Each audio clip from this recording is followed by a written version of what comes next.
மகா சங்கரஹர சதுர்த்தி விரத மகிமை. தடைகள் நீங்கி வெற்றிகளை தரும் விநாயகர்.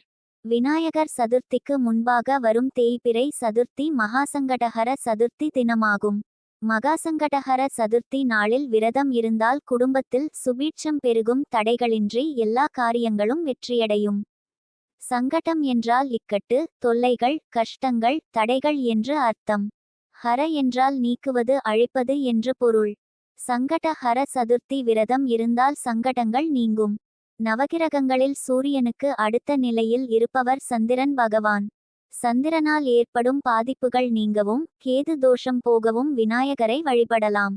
சந்திர பகவானும் தனது தோஷங்கள் நீங்கவும் தனது தேய்மானம் நீங்கவும் தேய்பிறை சதுர்த்தி தினத்தன்று ஸ்ரீ விநாயக பெருமானை நினைத்து கடும் தவம் செய்ய சந்திரனின் கலைகள் எனும் பிறைகள் வளர அருள்பாலித்தார்.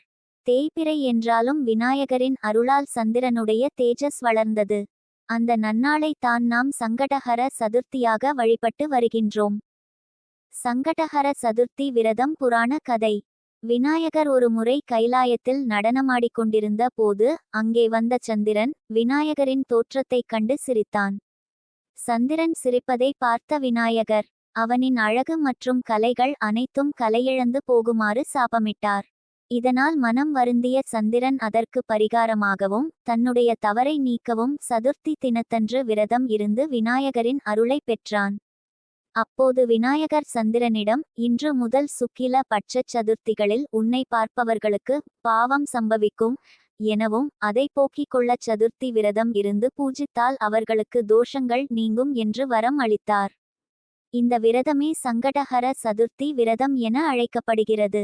முழுமுதற்கடவுள் ஸ்ரீ விநாயக மூர்த்தியை வழிபட பல்வேறு வழிபாடுகள் இருந்த போதிலும் சங்கடஹர சதுர்த்தி வழிபாடு மிக மிக முக்கியமானது. பௌர்ணமிக்கு அடுத்ததாக வரும் சதுர்த்தி திதியே சங்கடஹர சதுர்த்தி ஆகும். அதாவது கிருஷ்ணபட்சத்தில் வரும் சதுர்த்தி ஆகும். வேதங்கள் போற்றும் வேழமுகத்தோன், அனைவருக்கும் அருள்பாலிக்கும் ஆனைமுகத்தோன் ஸ்ரீ விநாயகரே முழு முதற்கடவுள் என கொண்டு வழிபாடு செய்வது காணாபத்தியம் எனும் வழிபாட்டு முறையாகும். ஆவணி மாத தேய்பிறை சதுர்த்தி. ஆவணி மாத தேய்பிறையில் வரும் சதுர்த்தி மகா சங்கட ஹர சதுர்த்தி விரதமாகும். சங்கடஹர சதுர்த்தி விரதம் இருந்தால் சங்கடங்கள் நீங்கும். ஆவணி மாதத்தில் வரும் தேய்பிறை சதுர்த்தியில் இருந்து 12 மாதங்கள் அனுஷ்டித்து விநாயக சதுர்த்திக்கு முந்தைய தேய்பிறை சதுர்த்தியான மகா சங்கடஹர சதுர்த்தி அன்று முடிப்பது நல்லது.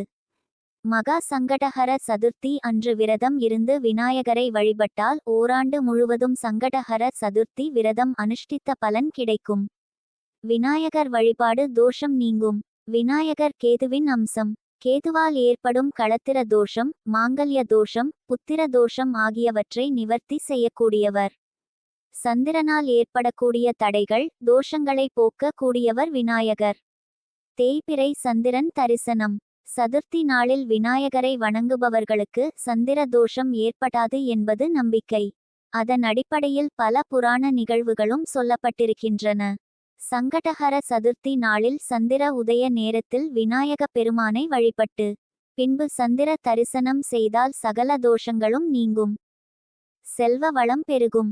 சந்திரனால் ஏற்படும் தோஷங்கள் நீங்கவும் கேதுவால் ஏற்படும் தோஷங்களும் நீங்கவும் சங்கடஹர சதுர்த்தியில் விரதமிருப்பது நன்மை தரும். விநாயகர் தரிசனம். விநாயகருக்கு சூறை தேங்காய் உடைப்பது, விநாயகருக்கு அபிஷேகத்திற்கு பால் வாங்கி கொடுப்பது போன்றவை சிறந்த வழிகளாகும்.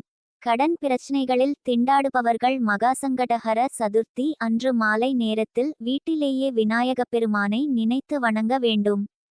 விநாயக பெருமானுக்கு பிரியமான விநாயகர் அகவல் போன்ற துதிகளை பாட்டி போற்ற வீட்டில் வறுமை நீங்கிச் செல்வ வளம் சேரும் என்பது நம்பிக்கை.